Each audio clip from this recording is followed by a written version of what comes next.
Everyone talking about Crystal Saffron by Matiere Premier. The notes in this are Musk Habanolide, Saffron, Ambroxan, and Incense. This is a really well done saffron dominated scent. Too intensely saffron for my taste of what I'd want to wear, but I do like it. It's just that I wouldn't personally wear it. That's true about 99% of things I smell, though, that it's not something I want to wear necessarily, but I totally recommend this for saffron stands.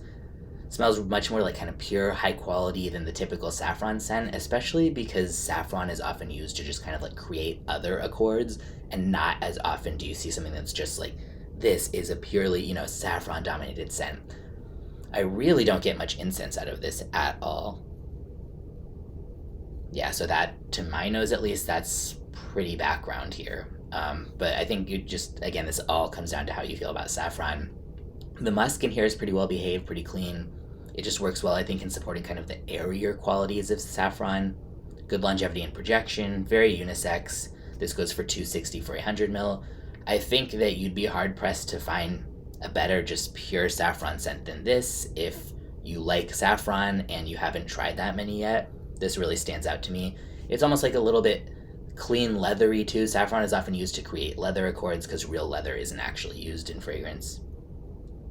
So yeah, there's that side of it too, and yeah, I definitely like it. Again, not something that I want to wear or that I'd maybe want to smell 12 hours in a row of such a saffron bomb, but like, it's definitely good for what it is. I'll put a link in the description where you can get a bottle or sample.